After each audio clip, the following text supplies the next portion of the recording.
You're watching Man Coverage with Nate Schmidt and James Bonneville on National Streaming Sports.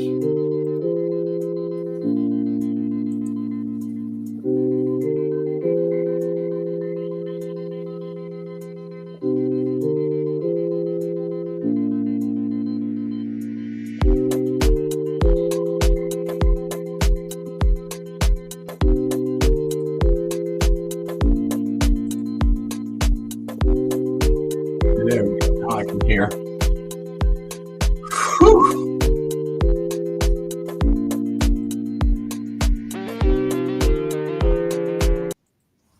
Good morning, everyone. This is Man Coverage. I am Knoxville Nate. That is James Bonneville. We are coming at you live, talking college football. It is September. I almost said August. It is September 14th, 2025.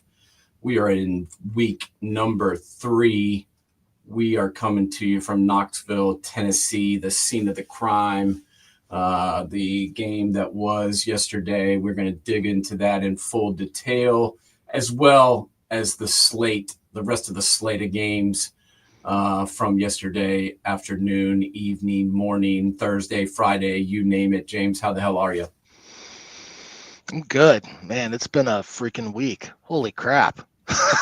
It's been a rough week, and we're not going to get into it a whole lot on this show, but we are going to send love to everyone in the world right now. I know that's a foreign concept to a lot of people that are out there, but we love everybody regardless of who you are or where you are. We hope everybody's doing all right and everybody's safe, and we're glad that you're tuning in with us today. We appreciate you. Please go to YouTube and type in @ManCovers2075, smash the subscribe button, and go to SeatGeek.com and type in promo code NSS and get your discount, $20 off right now. So we're going to start off kind of where the day began, so to speak, and that was in here in Knoxville, Tennessee. And 2016 was the last time that the Volunteers were able to knock off the Georgia Bulldogs. It's been a one-sided, I don't even know if you can call it a rivalry, but it's been a one-sided rivalry. It's been a one-sided kind of thing, but yesterday seemed different. The crowd was just nuts. Checkerboard Neyland. This place was electric. I kind of thought the hype was a little bit, unwarranted. I wasn't sure if this team could beat Georgia, even though I'm not really sold on Georgia. I'm actually less sold on Georgia now, but they came out on fire. Heupel was calling a great game. This kid that was playing Division III football a couple of years ago has to be commended, James. I mean, this young man, Joey Aguilar, came out. He showed no fear whatsoever. He wasn't nervous. He was throwing the ball all over the place. He was lighting it up. I know that Tennessee lost, but I really do hope this young man feels good about what he did yesterday, because he was awesome, and he played tremendous. What did you think about the atmosphere? What did you think about the start of the game? And what did you think about what the Tennessee Volunteers brought to this game versus Georgia to start it off, in the first half? It's funny. You look at this game in 4 parts, and strangely enough, it's 4 quarters. You look at this game in the first quarter, Tennessee came out firing. I mean, there was like moonshot after moonshot where they were just getting on the board and really making it work. Then you look at the second and third quarter where Georgia realized that they could slow down that running game quite a bit and try to make Tennessee one-dimensional. And then the fourth quarter, Tennessee came back. It had that big pass to Brazil at the end of the third quarter. And you really thought Tennessee was just going to pull off this game. And then that missed field goal at the end. And then Georgia, once again, plays, Tennessee finds a way to steal a loss from the jaws of victory. I mean, honestly, with everything going against him, Aguilar really put it together. Like, he was gritty. And it was something you really never saw last year with Tennessee. I mean, they had probably better personnel, especially on the defensive side. They had a lot of injuries yesterday on the defensive side of the ball. But, man, you look at the right side or left side of their defensive line against the right side of Georgia's. I mean, they were attacking like nobody's business. I mean, there were multiple times Gunnar Stockton was just getting lights lit up. And I'm amazed he didn't get hurt. Yeah. Yeah, I agree. They came out just believing they could win. They came out fired up. I got to be honest, the offensive line for Tennessee really surprised me. They were blocking for the quarterback. They were, blocking for the running game. I know they only ran for 125 yards, but it seemed like more than that. And it just seemed like, he had a lot of time to throw, even though a lot of them were short, 3-step drops, getting the ball out of his hand quick. But when he had to throw it downfield, he was able to. And I guess the biggest thing to me was I didn't see, and I told you this yesterday, I did not see Tennessee, allow someone from Georgia, to get into the backfield really and to disrupt what was going on. And this is the first time in a long time that I didn't see somebody off the edge that really wowed me from Georgia Bulldogs team. You think back all these guys that have come out, the 2 guys that were drafted last year, Michael and what was the other guy's name? Jalen Walker. Yeah, Jalen Walker, and then before that Carter, before that Davis. I mean, Aziz Ujulari. I mean, just nonstop, just freaks on the edge and on the defensive line. And I didn't see anybody that got after. I know Georgia finished with 1 sack, but I mean that just, to me, that was the story of the game. They couldn't get back there, and that's why I thought Tennessee was going to win this. And James, I guess let's just get right to it. The biggest thing to me was 3rd and 7. There's 7 seconds left. You are right there in prime position for a field goal. Why in the hell did they try and run another play? I do not know. And false start. Did you agree with that call? Because I thought that call was terrible. I think you go ahead and you kick it on 3rd and 7. If there's a problem with the snap, you still have 4th down. Why the hell did he try and run another play and get that false start? That is the biggest question mark I have in my head is, because all you did was give that kicker more time to think about it. I mean, Georgia was calling the timeouts. They didn't have any more timeouts to kill. Yeah. I would have ran his ass on the field and just kicked it right there. Instead, you backed him up 5 yards, and literally, you look at his foot placement, that ball was pushed before, literally as soon as he hit his plant foot, I knew it was going to go right. I mean, it wasn't even close. I knew he wasn't going to make it as soon as they got the false start call. I knew he wasn't going to make it. First off, it pushes the whole operation back 5 yards, which doesn't sound that big of a deal, but you go to, I think it was a 42-yarder. Yeah. And that does make a big deal. I mean, 35 to 42 is a big deal, a big difference, especially in a huge moment. This guy had never been in that position in his life. I guess it's one thing if you've got a veteran kicker and you really believe in him, but this is why you go ahead and you kick it on 3rd and 7 with 7 seconds left. You kick the field goal right there. If you miss it there, I'm like, well, whatever, it wasn't meant to be. But you try and run another play and you get cute, and this is how you lose football games. And I hate to put it all on the coach, but I really think this was a big mistake by the coaching staff, and I really don't understand it. If it's a bad snap, freaking spike the ball. Yes. Literally, you get another chance again. That's why I just sat there. I'm like, why in the world did they do that? I mean, honestly, there's no scenario. Coaches can make up any kind of freaking scenario they want in practice. Until you're in the game situation, that's the only time you can actually feel that. When 102,000 people are on top of you, hoping you make that field goal. You got millions of people in your watching on TV. Don't kid yourself. That time period during the timeout has got to feel like eons. And he's going through his motions over and over again. And until you go through it, you just don't know what it is. I mean, that's why these field goals at the end of games. I mean, hell, a couple years back when Tennessee beat Alabama in Tennessee. I mean, Yes. that was not a short field goal. No. And I mean, everybody acts like it's not that big of a deal. Man, it's a big deal. You have to have freaking nerves of steel to make those type of kicks. And as soon as Tennessee missed it, I'm like, it's over. I mean, overtime, Georgia's going to win. Yeah. Yeah. And, I was not overly impressed with Georgia yesterday. I just, No.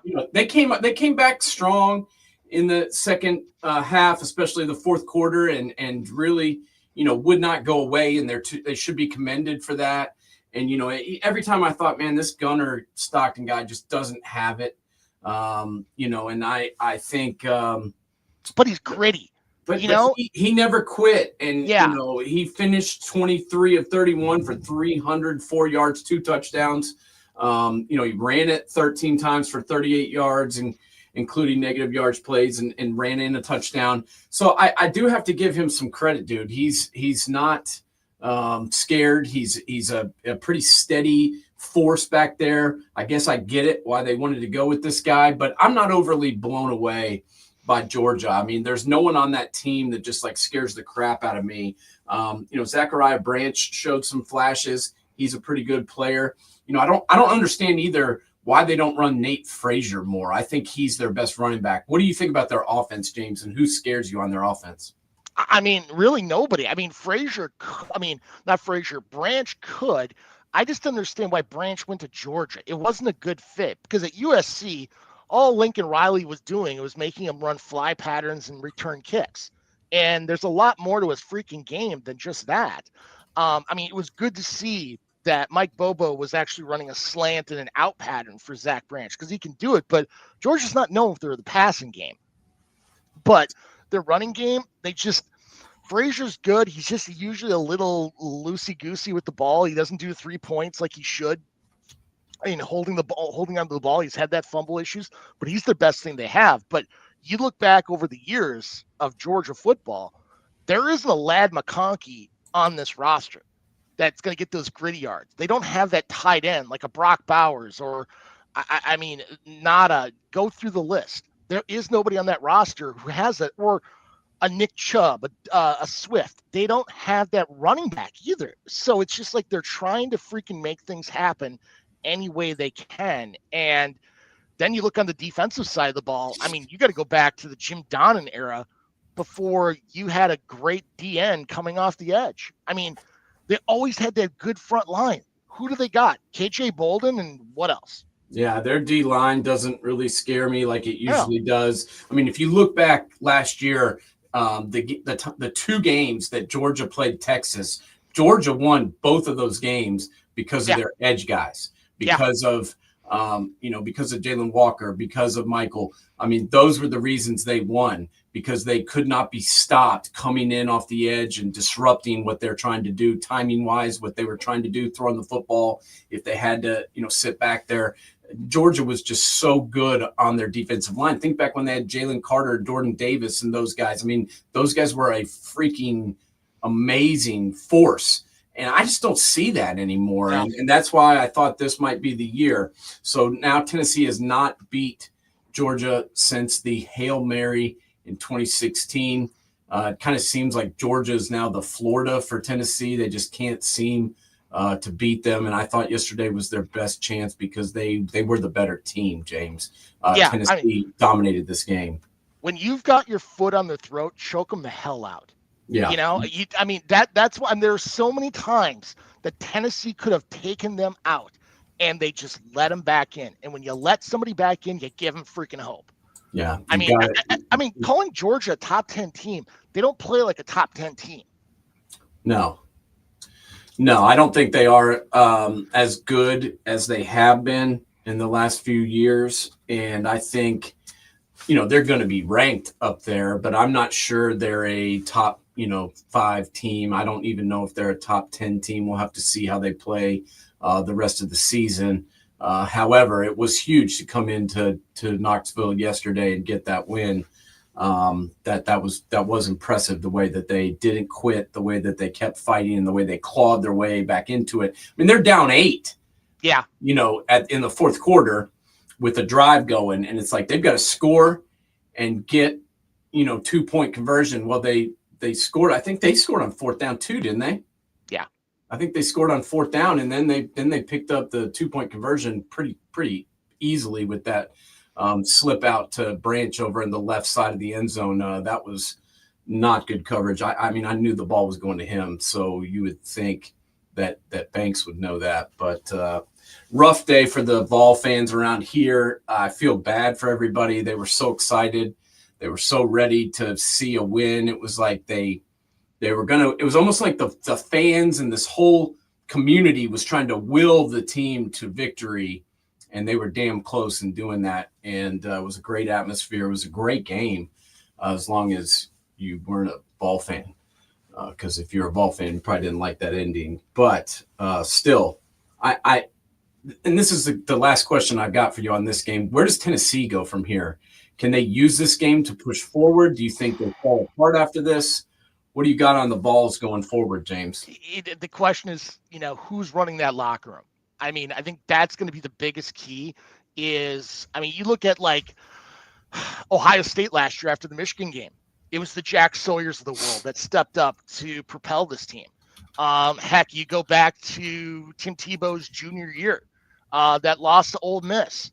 I mean, someone's got to reclaim that locker room and really drive this team from a culture standpoint, because, there's going to be, you're going to have harder games going down the stretch in the SEC for the Tennessee Volunteers if they're going to go back to the playoff.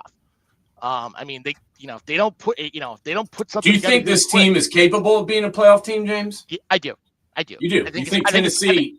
I think it's going to be tough, but I think they can. I think there's no. I mean, honestly, you look at the SEC. There's more questions than answers. Yes. I look at, like, I want to see how these teams look in a month, health wise. Have they gotten better from a cohesiveness standpoint? Because, I mean, there's more questions in this conference than answers, which we're going to talk about today. I mean, there's teams that are undefeated that really I don't know what they are yet. I agree, and one of those teams is 3-0, and that would be the Mike Elko-led Texas A&M Aggies.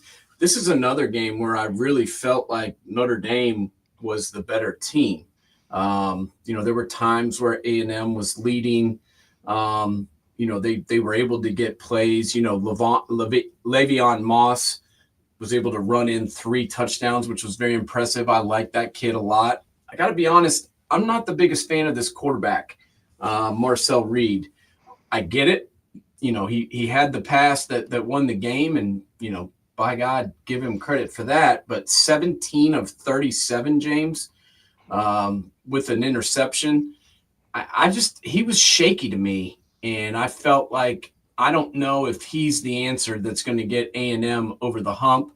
Now, they did prevail in this game, which was amazing to me, but it took a botched snap by Tyler Buckner, the holder for Notre Dame. That was a big factor in this. And then maybe if he played less lacrosse and more football, he wouldn't have dropped this ball. Yeah, I feel bad. I feel horrible for him. He is taking a beating today. Well, I guarantee you, I bet you $20 on how much do you think the word Steve Angeli, that is, God, what's his name? I mispronounced it. Angeli. How much do you think his name is coming up on Notre Dame radio today? I guarantee it probably is, but do I think that they lost because of CJ Carr? I don't. He's not. He looks like a freshman at times. Yeah, for sure. Maybe I always thought they should have gone with Steve Angeli, because that guy was a leader. That guy was a senior. That guy had been playing in this organization for a long time. I thought they should have gone with him, but they chose the freshman, maybe more because of the name of who he was.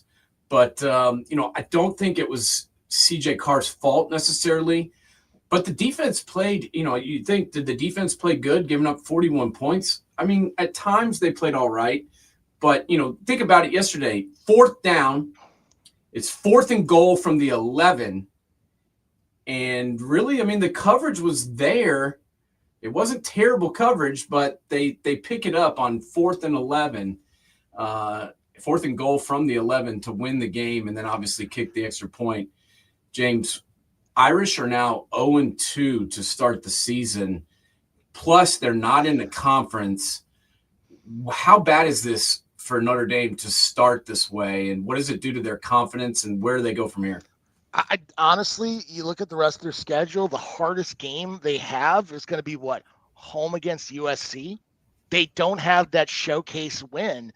And this was my problem with their schedule from the get-go was, you're going to be judging, you're going to be putting Carr behind center when everybody's been saying Minchie looked better in camp.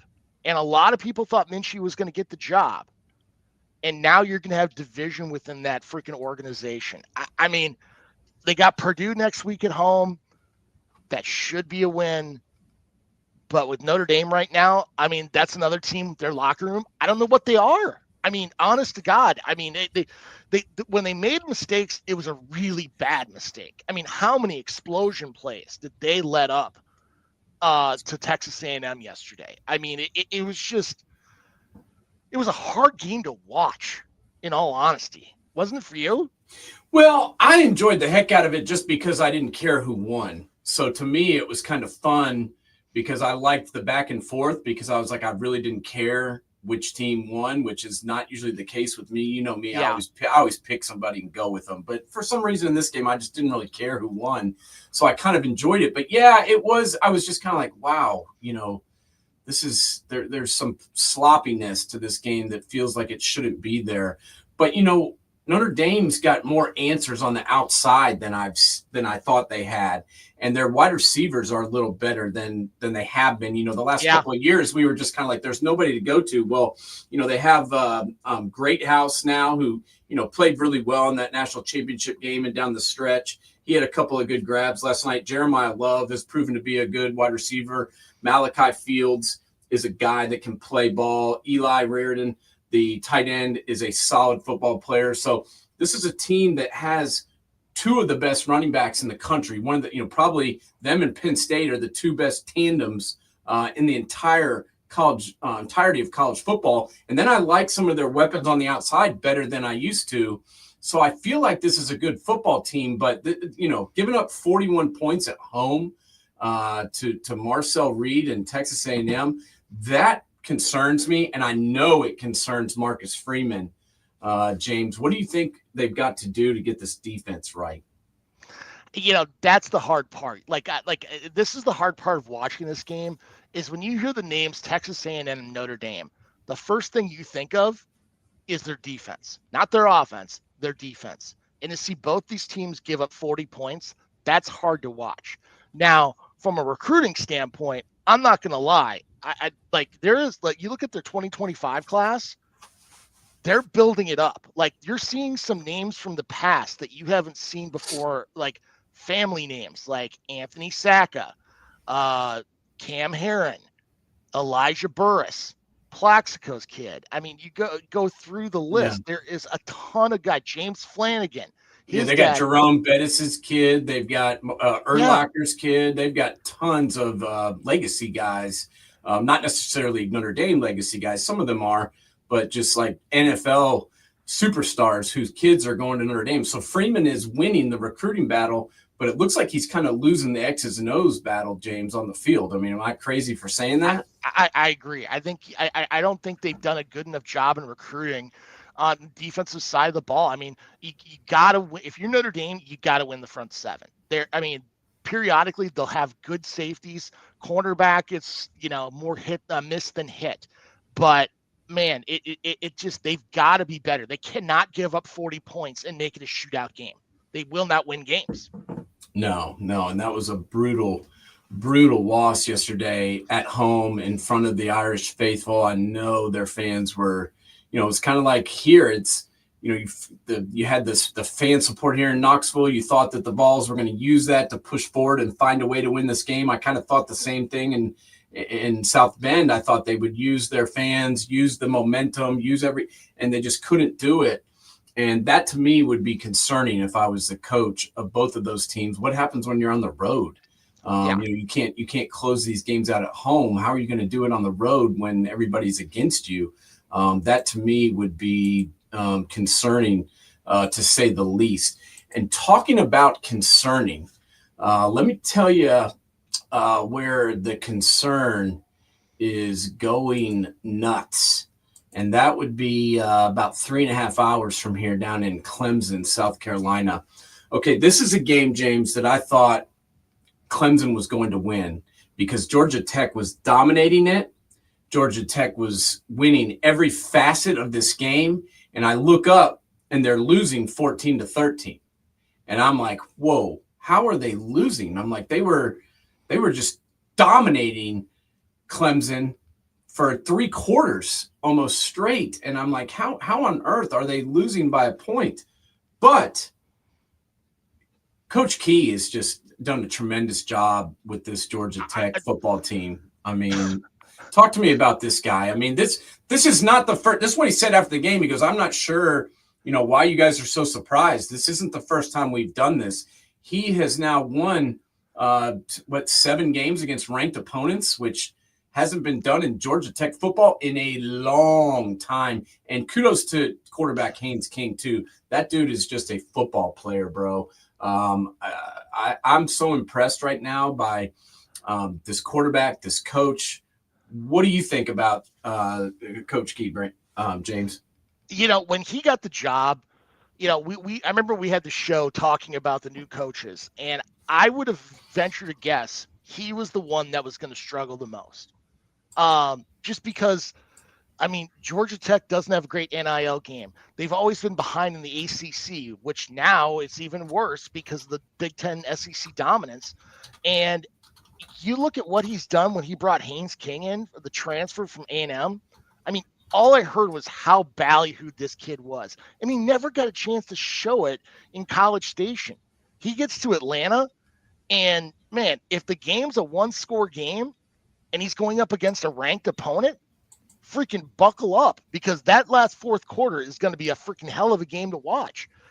He can run. He can throw. He just finds a way to win. He's a gamer. Yes, he is. You know what Haynes King kind of reminds me of? He's what I thought Cade Klubnik would be like. Yes. Making the plays when they needed to be made, using his veteran abilities to find a way to push Clemson over the top and win a football game. It was like the roles were reversed from what I thought they should be.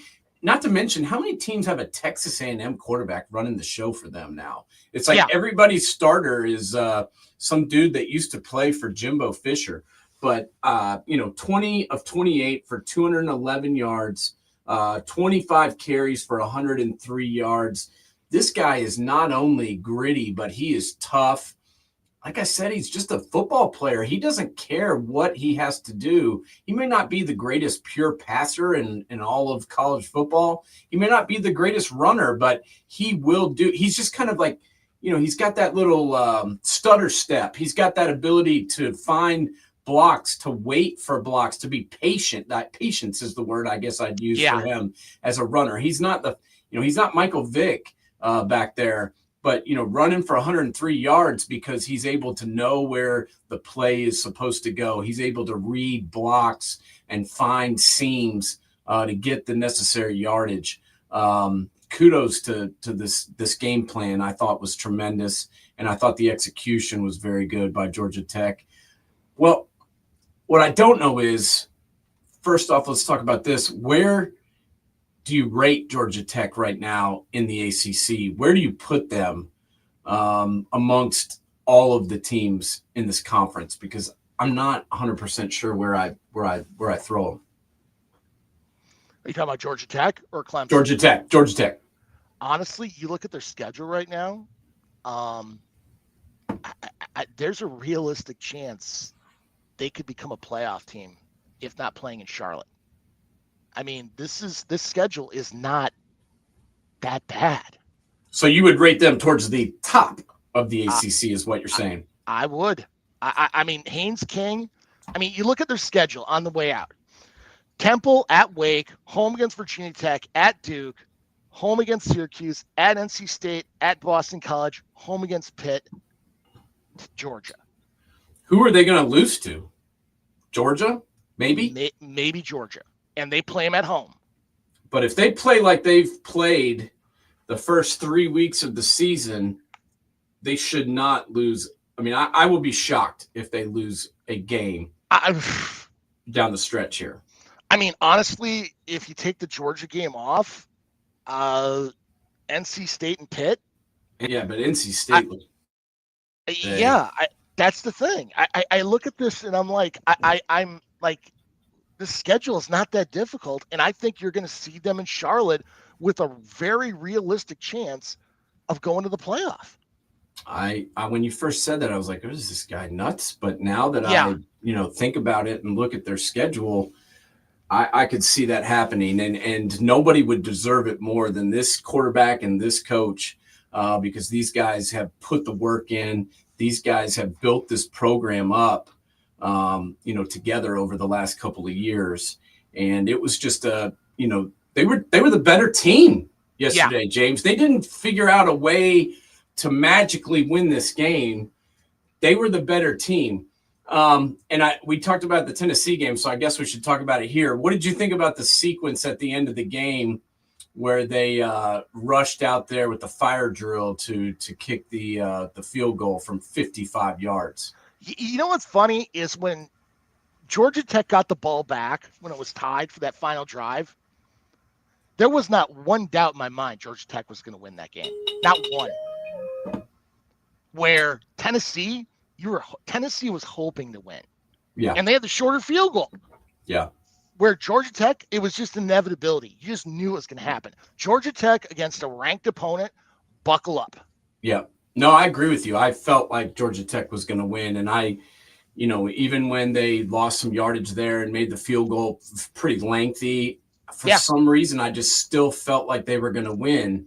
And the opposite was the case at Tennessee. They just had let Georgia come back. And once Georgia tied the game up at the end of regulation, I felt like it was over for the Vols, unfortunately. And I felt the opposite here. So one question before we get out of here. Yeah. Haynes King. Where do you see him as an NFL player? Where do I see him? Like what? How good do I think he'll be in the NFL? What do I draft wise? I mean, I think he'll get drafted. Do I see him as a first round pick? Definitely not. I see him as a guy that could potentially be a second or third round pick that could surprise people and maybe be, a starter in the league. I mean, am I crazy? No. I mean, honestly, I put him ahead of Cade Klubnik right now. Yeah, that was what I was about to get to. This has been it's been a couple of years now where things have just not gone as they had gone down in Clemson. I mean, this team was riding so high. They have 6 playoffs in a row. They won 2 national championships. I mean, there was, other than Nick Saban and Bama, this team was one of the most successful programs in all of college football. And I really thought with a veteran quarterback who played well down the stretch last year, I thought this Clemson team was set up for success. But I'm not seeing it, James. I'm not seeing it on the field. The defense doesn't look as good as I expected them to be. Agreed. The offense just looks lost at times. Klubnik just looks like he's not sure what to do. His confidence looks shaken. Where does Clemson go now? This is 2 losses for them. Are they out of it in the ACC now, James? It would be very tough. I mean, they only have 1 loss in conference, but 2 losses overall. And I just didn't see they lost, but I see them coming back from this. I just don't know how confident I am with them moving forward. What about you? I mean, you look at their schedule and the way they're playing. I'm having a harder and harder time. I mean, 8-4 sounds tough right now, the way they're playing, which is weird because you look at their defense and being in the ACC, I would have said it's no brainer. But now, I mean, 8-4 may be tough. Yeah, I agree. And yesterday was just a bad scene for the quarterback, for the coach, for this whole team. I mean, 15 of 26 for 207, a touchdown and interception, QBR of 56.2. That's not getting it done, my friend. And, they're not going to make a change at quarterback or anything like that, but I just don't see it, moving forward. And I'm really concerned about Clemson and where they go from here. We've got some breaking news that we're going to discuss with you here in just a moment. We need to get into some college football breaking news, but first off, we're going to catch a quick word from our sponsor. Football season is here, and SeatGeek is my go-to for buying tickets. Now, with SeatGeek, every single ticket is backed with their buyer guarantee. We've all had plans change, and when you can't make it to the big game, SeatGeek has you covered. They're the only ticketer that allows you to return your tickets ahead of the event for credit with SeatGeek swaps. So when things come up, I know that my tickets won't go to waste. So what are you waiting for? Download the SeatGeek app to maximize your possibilities and shop live events with confidence. Well, let's just say I wore the right jersey today, my friends. The UCLA Bruins. Let's go back for a second. UCLA, they're competitive in the Pac-12. Are they winning titles? No. Are they going 12-0? No. But Chip Kelly is kind of making, chicken salad out of what, and doing a great job. And what do they want to do? They want to fire him for it. So Chip gets a little fed up. He leaves. He jumps shark. He goes to the Buckeyes. He calls plays. He has fun doing it. He's with his friend Ryan Day. They win the national championship. Then he goes to the Raiders, and now he's calling plays and winning games in the NFL. I always say, James, you know me, and I've said this a million times talking to you. I always say, you can tell how good a coach is by what happens when he leaves. Does the team get better when he's gone? Does the team fall apart? Look at what UCLA has become since Chip Kelly left. It's just been a disaster. They got their asses kicked again. They spent a good deal of money trying to get Nico, after he decided to leave Tennessee. And now Deshaun Foster is fired. And you know what? I'm not surprised. I didn't know it would come right now. What are your thoughts on them firing him? Who do you see potentially getting this job? And what does this mean for the rest of the season? I don't know if UCLA will win a game. I don't think so, honestly. I went into the year thinking they were going to finish in the bottom three of the Big Ten to begin with Purdue and Northwestern being the other two. Now, I don't think they're going to win a game. I mean, Deshaun Foster lasted 15 games. And quite frankly, I question if UCLA gives a crap about football. I really do. I mean, they're getting outgunned financially. Nobody goes to the games. Nobody goes to the – I mean, granted, your stadium is 45 minutes away on a good day. Yeah, with no traffic. If you're in a helicopter, it's 45 minutes. I mean, it is – they've got so many things going against them. And I don't know what it's going to take for them to take that next step. Chip Kelly was a name. When he leaves to go to the Buckeyes, you got to imagine there were some names that wanted that job strictly because it's LA. Now, I mean, who's going to want that job? Maybe David Shaw, Jimbo Fisher? I mean, I would think Ben Arbuckle, the OC at Oklahoma, would make a smart decision, but do they have the money to pay him? Yeah, do they want to go? Do those people want to go there? Yeah. I don't think Jimbo Fisher and his country bumpkin accent would fit in real well there. No. Would that be a home run hire for them? Yeah, it would. But I don't see him going there. I'm somewhat clueless as to who would want to take this job. I mean, let's call a spade, okay? They got their asses kicked in week 1 to Utah. 43-10, was not even competitive. They're getting this quarterback who they paid decent money for. They're getting him killed back there getting. I mean, is he playing great? No, but they're letting him take shots. Then they go and play UNLV, who looked horrible in their first week, and they lost 30-23 to them. And then Friday, I believe it was, they get shellackled 35-10 at the hands of New Mexico. I mean, I'm not really surprised that they made the move. I guess I'm kind of surprised because I didn't think that they cared that much. But why fire him right now? Do they think that's going to galvanize the team? I don't really understand why firing him now is a good move. Hiring him in the first place was the biggest dumbass move, in my opinion. Why fire him now, James? I think to give themselves more time to get a coach, because you don't want to have to be at the end. I think there's going to be a lot of people. There could potentially be a lot of coaching positions open, and they don't want to compete against somebody. I think they want to get somebody early and try to make up for it. I mean, maybe they've got somebody in mind, but I mean, let's be honest, since Toledo or Donahue, UCLA's been kind of a weird job. Like, nobody's been able to freaking really, like Mora or Neuheisel, nobody's been able to really like hone this job down to being what it could be. But now in the NIL era, can it ever be that? I mean, I don't know. Yeah, I don't either. I don't really see this program coming back. I think the writing was on the wall when Chip Kelly bounced. I mean, it's like you're a head football coach at a once proud tradition, at a once prominent college, university in all of college football. I mean, you think back to the days when Troy Aikman was there and Cade McNown and, you name it.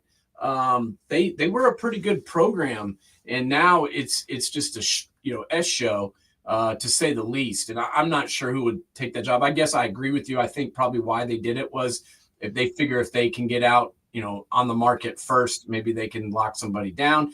But they're not the only team who's now looking for a coach.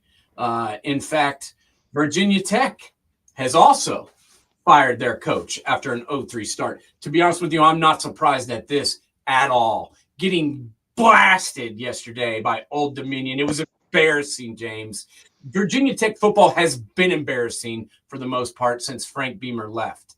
And it's a shame, and it's a travesty that there's no longer a decent football team coming out of Blacksburg. I mean, teams used to be scared of the Hokies. Yeah. Now they laugh when they see that they've got them on the schedule. I mean, it was embarrassing yesterday watching that game, getting blown out 45-26. And let's be honest about this. They scored twice towards the end of this game to make it look closer. Getting destroyed by ODU is embarrassing for this program. I'm not surprised that they fired Pry. What do you do now? Do you go down to South Carolina and do you offer as much money as you possibly can for Shane Beamer, or do you try and get somebody else? I mean, the biggest problem Virginia Tech has right now is the amount of spending they do in their football program. Their athletic director met with their board of regents and basically said, our funding doesn't match our expectations. Yeah. Because, I mean, let's be honest, there's still the belief that Frank Beamer's running that sideline, and it's been over a decade since Frank Beamer. I mean, we've had Justin Fuente, now Brett Pry. And honestly, I mean, if you're not going to spend the money, I mean, they're 11th in the ACC. It's not like the ACC is known for like real big spending. You better be, if you want to play in that realm, you better be spending in the top 5 for Virginia Tech. Yeah. And if they're willing to do that, I bet you Shane Beamer may listen. If not, I mean, what are they going to come back? They're going to come out with John Gruden. I mean, how many times are we going to say John Gruden's name? It's like Candyman. I mean, is he going to show up if you say it 3 times in the mirror? I mean, I personally, Ricky Rainey at Old Dominion. I mean, otherwise it's going to be an assistant coach somewhere, and it's not an attractive job. And I'm sorry, Enter Sandman doesn't have near the freaking cachet it once did. It meant something when Frank Beamer was there, when that freaking special teams was great, when their defense was unbelievable, even when they didn't have a freaking quarterback. that place was scary to play at. Now, well, yeah, it's a Bud joke. Foster, Bud Foster. was a big part of that too. And we all look at Frank Beamer because he was the guy in charge. He was the guy, running the program, and he deserves the credit that he gets. He was the guy that was from there. He was the guy that built this thing from the ground up. But it was a two-prong effort between Coach Beamer and Bud Foster. How many times did we hear, oh, we're going to get Bud Foster? Is Bud Foster going to leave and take a head coaching job? Well, he never did. And I think that's because some of these guys, they like being you get paid pretty damn good to be a defensive coordinator these days, even when Bud was there. They went out and got Fuente, which I wasn't 100% sold on that hire, but he went 43-31. By God, they would love to have somebody go 43-31 at this point. I mean, I know that's not what their goal is, but I'm saying compared to the 16-22 Pry, and it's gotten worse, bro. I mean, after watching that game yesterday, I was like, what is going on here? And you look at the game, the previous week, or it might have been the week before when they played Vanderbilt, it was no bueno. I mean, it's just been a myriad. This team gave up on Pry. Yeah. Oh, honestly, ever since after the first game, the Vanderbilt game, they had -4 yards in the second half. -4. I mean, that's a team that just doesn't care. Now, if Virginia Tech is willing to open up the checkbook, there is a glimmer of hope, because the buyout for Shane Beamer is $5 million. Yeah. But the problem is you're going to have to spend. But do you think that he wants to come back to Virginia Tech where his dad was the legend, where his dad did what he did? I mean, the pressure, the amount of scrutiny, the amount of, expectations that would be there. I think the buyout's got to be big. The buyout's got to be massive, and it's got to be a lot of years. I just think that's kind of a daunting thing to go where your dad was and where your dad had so much success, where your dad built this thing and created this culture. I mean, it's just like, I just think that would put a lot on him. And now he's at South Carolina where, I mean, let's be honest, man, if you win at South Carolina, you're doing things, and they're pretty happy. He's got to go 8-4. Yeah. All you got to do is go 8-4. I mean, you win 8 games, and your fan base is pretty fired up, especially in the SEC. But it would be easier to win in the ACC than trying to do it in Columbia. Well, think about it. You're not that far away from the DMV, from the DC area, Hampton Roads. I mean, you look back during Shane Beamer's or Frank Beamer's greatest recruiting time, he really recruited well in those two areas. Yeah. No, that's where a lot of the guys came from. Yeah. So I don't know. It's pretty crazy now that we have 2 teams that were in week 3 and they fired their coach. I mean, who's next, James? You think they're going to fire Dabo? That buyout's massive and Clemson's cheap. That's going to be an interesting question. I keep hearing people say stuff about Luke Fickell. I don't see $31 million buyout at Wisconsin. I can see him getting fired at the end of the year. I mean, now, I really do. There's a Power 4 coach that wants that job. Yeah. And I'm like, I went through the list, and I'm like, the name that keeps coming up to me is Dave Dornan. But is the program going to be better with Dave freaking Dornan than it would be with Luke Fickell? I don't know, but it's not working, okay? You watched that game yesterday. We're going to get into it here in just a minute. We don't have tons of time left, but they weren't anywhere close to Alabama. No. That wasn't even – I thought they might show up and then put a little effort into it and make it a game. They did not. It was embarrassing.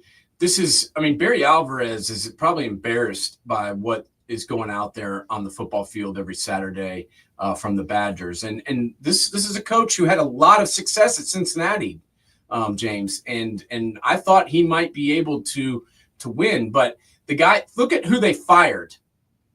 You know what I mean? Coach Christ. Yeah. Coach Christ was taking them places. He was winning games, James. I know that the end wasn't what they wanted, but he was winning games at a pretty high clip. He was going to Big Ten championship games at times. He was playing in Rose Bowls. They're nowhere near that now. Nowhere near it.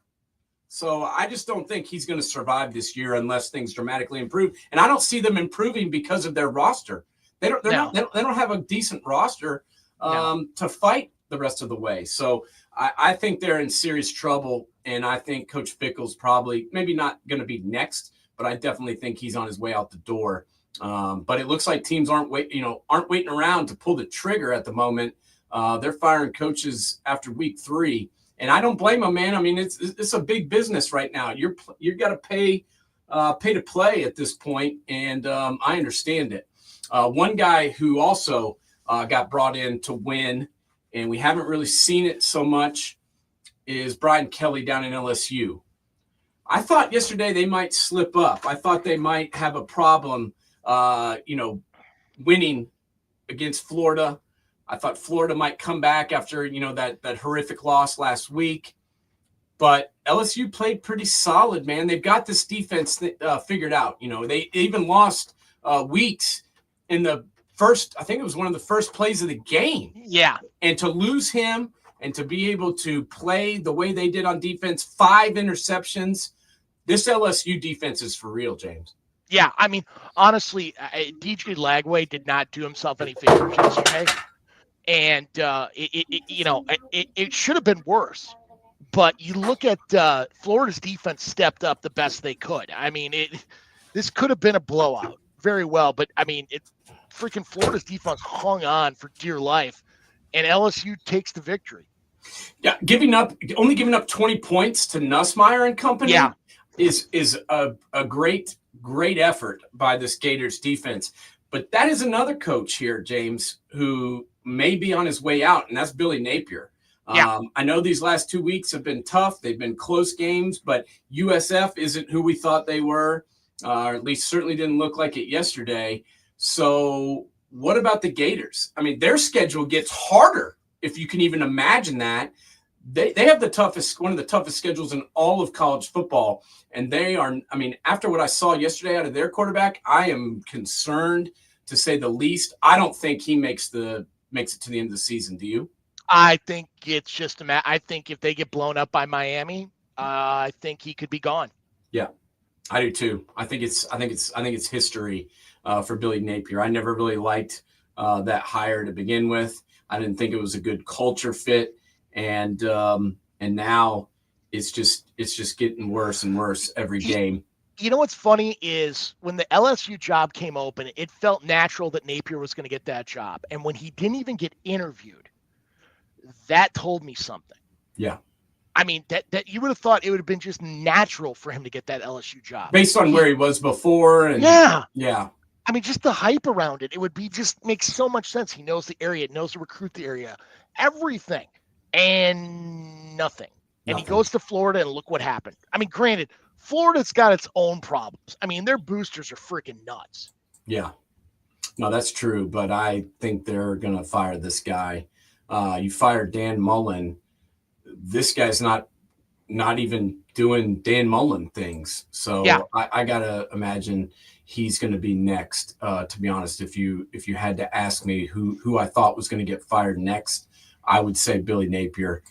Just because his schedule is so daunting and things are not looking good. And we were just talking about the breaking news over in Hokie land and the potential of bringing in Shane Beamer potentially to go home and coach the Hokies. Well, things looked rough yesterday in South Carolina. They're playing at home against Vanderbilt. I get it. This isn't your daddy's Commodores. This is a better football team than what we're used to seeing out of Vanderbilt. But I did not expect to see them just dog stomp number 11 ranked South Carolina, James. I know Sellers went down. I get all that. But how on earth was Vanderbilt able to take down South Carolina 31-7? And do you think that after watching this game that South Carolina is this bad, or that Vanderbilt is actually better than maybe we thought they were? I have been. People thought I was crazy when I said Jerry Kill could win at New Mexico State. People thought I was crazy. I was when one said of them. Clark Lee could win at Vanderbilt. I was one of them. I was also one of them. Put them together, and they're doing it. This is, honest to God, if you want to talk about the number one coach out there, if I'm Florida, or if I'm looking for a person, I'm bringing in the Brinks truck to Clark Lee and praying he takes it and leaves Nashville. Do I think he'll do it? No. I think he graduated from Vanderbilt. He loves this program. He's got something special built there. And I think he'll stay, but man, that guy can coach. I mean, look at what he did at freaking Notre Dame and their defense. I mean, 31-7 against the number 11 ranked South Carolina. First off, I don't think South Carolina should have been number 11. I haven't seen that from them thus far this year. Yeah. I think that was kind of over. I mean, they were putting Lenore Sellers in the Heisman voting, and he hasn't played that way so far this year. And now I will tell you, when old Diego Pavia was talking about winning the SEC and coming back to win a national championship, I thought they should have him Committed? Examined. Yeah. But they're 3-0. They're 3-0. But when you look at it, this was by far the biggest win for them. I mean, there's no doubt based on what they've done so far. This was by far the biggest win. Yeah. But I've got to say, man, that was an emphatic victory. I mean, it wasn't even close. And I don't think even if Sellers had continued playing, I don't think South Carolina wins this game. Am I crazy in that? I agree. I mean, obviously you don't want to ever lose your quarterback. You don't want to lose your best player, but things weren't going well even when he was out there, and I'm not sure he would have made the difference. I mean, the funny thing is, you look at the back half of Vanderbilt's schedule right now, like they're going to win their next two games. They're going to beat Georgia State. They're going to beat Utah State. And then Murderers Row comes on. At Alabama, home against LSU, home against Mizzou, at Texas, home against Auburn, home against Kentucky, at Tennessee. That is a schedule. That is tough. Only Wisconsin's schedule is more daunting than that. Yeah, Florida's got a tough one as well. Yeah. But Florida's already played a bunch of tough, some of their harder pieces. But Florida, Vandy, Wisconsin, they all three have very difficult roads to hoe. But yeah, I to say that I'm not interested in that October 4th matchup in Tuscaloosa. Would it not be amazing if Vanderbilt could beat Bama twice in a row? I mean, but this time in Tuscaloosa. That's what I'm saying. That would be awesome to watch them go into freaking Bama and beat Bama. Man, I'm not gonna lie. We may be having a Kalen DeBoer conversation. I don't think their ego could take losing to Vanderbilt in Bama. If Vanderbilt beats Alabama in Tuscaloosa, I will purchase a Commodores game-worn jersey, and I will wear it on the show. And it's not out of the realm of possibility. I wouldn't. No. I mean, Bama's gonna be picked to win, but I bet you it's like 5 points. Because you look at Bama, their running game's okay. Passing game is good. The defense, it's not what it was in the past. No. Ty Simpson looks better, but man, that will be a game. That could be a game, and to even think about being excited about Vanderbilt versus Alabama, that's just crazy talk. I know. But that's where we are. That's where we are, James. And it's gonna be pretty nuts. And a lot of people thought that South Florida was gonna step up and give Miami a ball game yesterday. It did not transpire like that. Were we enamored with South Florida for the wrong reasons? Why did this happen yesterday? Why did they get dog stomped like this? Because Miami's not a bad team. honestly. I mean, you look at a lot of what South Florida was getting away with, where they're running a unique offense. This Hurricane team ain't that bad. And honestly, I think they're going to win the ACC and be in the playoff. Now, how good are they going to be in the grand scheme of things in the playoff? I don't know, but they're not a bad team. I mean, that Tony kid's really solid. I got 2 words for you. Ruben Bain. This guy is a difference maker, okay? Led the team yesterday in tackles, had another tackle for loss. He had another pass defense. This is the guy that had the interception in the Notre Dame game. He's the real deal. I haven't seen a defensive lineman like this in Miami in a while. And if you think back, that's what they were known for. That's what separated them. Yes. Russell Maryland, Warren Sapp. I mean, go down the list. And Cortez Kennedy. I mean, that's why Miami was Miami. They had the best player on the field because of their defensive line. I mean, Russell Maryland was the best player on the field when he played. Cortez Kennedy was the best player on the field. Warren Sapp was the best player on the field. This guy at times has been the best player on the field. And I think that's why they were able to get it done yesterday. And, Carson Beck wasn't great, but he's doing what he needs to do to win. So I think we need to start taking notice of what's going on with the Canes, don't you? I do. I mean, honestly, if you put a gun to my head and told me who I predict to be in Charlotte for the title, I'd go Miami, Georgia Tech right now. That'd be my gut. They look like the 2 best teams, and obviously Florida State had the week off, so I want to see more from them. But from what I've seen thus far, I think those are the 2 best teams. And we could see Clemson does not have the type of leadership which they've had in the past. And I could see this team going south after what happened yesterday. And just very what easily. happened before. I mean, you don't have really a running game. I mean, I don't know really what Clemson is. I mean, Cade Klubnik, we kept hearing about him being the first pick in the draft. I don't even see him being a first-round pick right now. I don't see it. I mean, he's just they're not living up to expectations. I mean, you look back, Deshaun Watson, Kelly Bryant, then Trevor Lawrence. You had 3 quarterbacks who were really freaking good. And Kelly Bryant, no one even talks about him. He was 13-0. Yes.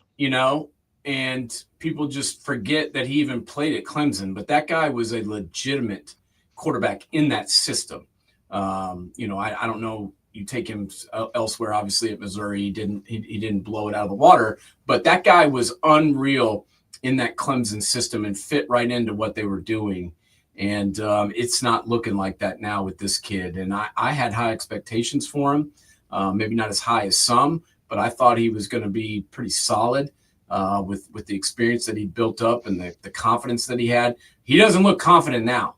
No, he doesn't look confident at all. And I think that's one of the big problems. So crazy show today. Awesome that we got some breaking news. James, thanks for hitting me up about that because I was about to bypass it. But I'm glad we talked about that because that's huge news that teams are making the switch after week 3. Can you remember a time where 2 teams fired their coach after week 3, James? No, unless they did something really wrong. Yeah, we're not talking we're talking NCAA violation wrong. Yeah, or using the school credit card to get P-toots or something. You know what I mean? Mike Price, baby, Mike Price. Yeah, that was who I was thinking about. But yeah, I don't recall a time where one coach got fired after week 3, and certainly I don't recall a time where 2 coaches got fired after week 3. But this is a business now, bro, more than ever before. They're paying these coaches lucrative money. They're paying these players lucrative money. I mean, think about UCLA. They went out and spent in the portal. I mean, you can say whatever you want to about their program. You can say whatever you want to about, Nico and the boys, but they did go out and spend. And I think that's why expectations were fairly high. And they're taking heat all over the place, particularly from Vol fans, but from everybody for the way they've shown or not shown up the first 3 weeks. So thank you to everybody for tuning in. Go to YouTube right now. Type in Man Coverage 2075. That's 2075. Remember that, Man Coverage 2075. Go to YouTube, type it in, smash that subscribe button. We're trying to build that platform up a little bit, and make sure to tune in next week. We will be going over week 4 with a fine-tooth comb. And thank you to everybody who came on and listened. We had a ton of people watching and listening today, and we appreciate everybody taking time out of their Sunday to join us. College football is the greatest game in all of sports, and another tremendous week of games. So we'll see you next week, James. Keep your chin up, and I'll talk to you soon. See. National Streaming Sports is brought to you in part by BetUs.com, designed for true fans. NFL odds, Week 1 and futures, college football odds, including Heisman Trophy favorites and playoff odds, NBA odds of division winners and playoffs, Major League Baseball playoff and World Series odds, the National Hockey League Conference playoffs and Stanley Cup odds, and boxing wagers. Betting opportunities include versus the spreads and outright winners, also during the game. Use our link on our website, nessp.info. The Bet Us Opportunities webpage for a 125% bonus on your first 3 deposits. Must be 21 years old, and remember, bet responsibly.